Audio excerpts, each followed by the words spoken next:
Assalamualaikum warahmatullahi wabarakatuh. Apa kabar? Alhamdulillah luar biasa. Tetap semangat, sehat selalu, senyum ceria. Allahu Akbar. Anak-anak yang soleh dan soleha, hari ini kita akan belajar di Sentra Science bersama Ustazah Lilis Aryani. Hari ini kita akan belajar tentang bunyi. Pada video kali ini, kalian akan mempelajari tentang 1. Sumber bunyi, 2. Sifat-sifat bunyi, 3. Macam-macam bunyi pantul, 4. Jenis-jenis bunyi. Coba kalian perhatikan video berikut ini.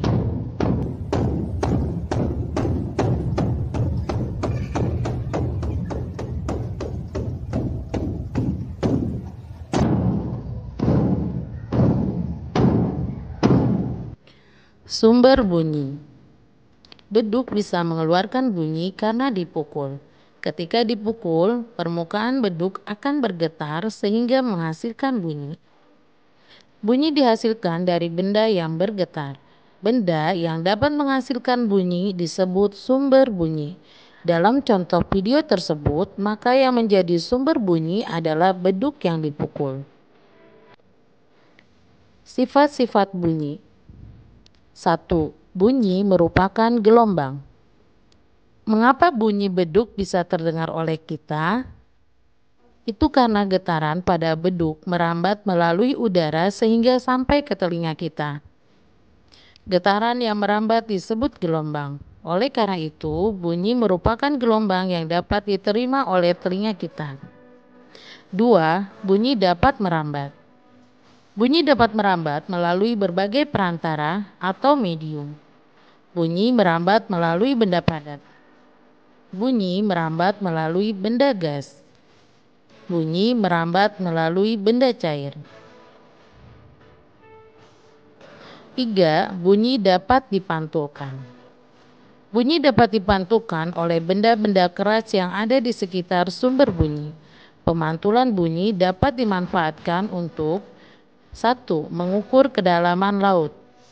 2. Melihat janin dalam kandungan. 3. Mendengar detak jantung. 4. Bunyi dapat diserap. Bunyi dapat diserap oleh benda-benda yang permukaannya lunak. Benda yang mampu menyerap bunyi disebut peredam bunyi. Contohnya karpet, karung goni, kertas, kain, busa, dan wol. Peredam bunyi biasanya digunakan pada dinding dan lantai bioskop. Macam-macam bunyi pantul. 1. Gema. Gema adalah bunyi pantul yang terjadi setelah bunyi asli selesai diucapkan. Bunyi pantul terdengar jelas persis seperti bunyi aslinya. Gema terjadi karena jarak antara sumber bunyi dengan dinding pemantulnya jauh, sehingga gelombang bunyi yang dikirim membutuhkan waktu yang lama untuk pantulkan kembali.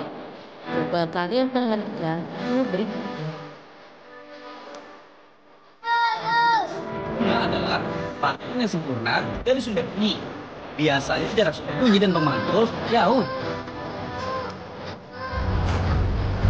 2. Gaung atau kledek. Gaung adalah bunyi pantul yang datang hampir bersamaan dengan bunyi asli.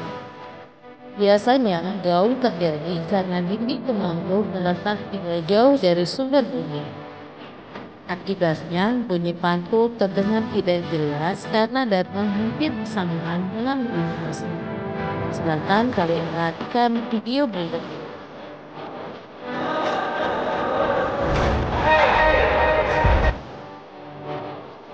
Jenis-jenis bunyi. Ingat bahwa bunyi adalah getaran yang merambat atau gelombang.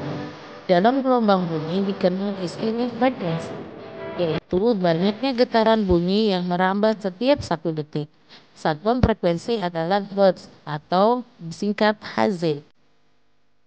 Berdasarkan frekuensinya, bunyi dibedakan menjadi 1. Bunyi infrasonik, 2. Bunyi audiosonik, 3. Bunyi ultrasonik. Bunyi infrasonik.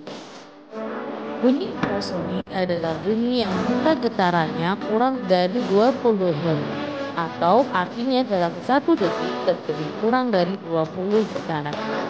Contoh bunyi infrasonik yaitu gerakan lempeng bumi dan aktivitas gunung berapi. Salah satu alat untuk mendengar bunyi infrasonik yaitu seismometer. Hewan yang dapat mendengar bunyi ini antara lain seperti kambing dan bunyi audiosonik. Bunyi audiosonik adalah jenis bunyi yang dapat didengar oleh telinga manusia, yaitu bunyi yang jumlah getarannya antara 20 sampai 20 ribu Hz. Bunyi audiosonik misalnya bunyi dari sebagian besar hewan seperti sapi, kambing, dan orang. Contoh bunyi audiosonik lainnya adalah bunyi detak air, bunyi petir, dan bunyi aliran musik. Bunyi ultrasonik. Bunyi ultrasonik adalah jenis bunyi yang jumlah getarannya di atas 20 ribu Hz. Hewan seperti lumba-lumba menggunakan ultrasonik untuk berkomunikasi. Sedangkan kelelawar menggunakan gelombang ultrasonik untuk mencari mangsa dan menentukan arah.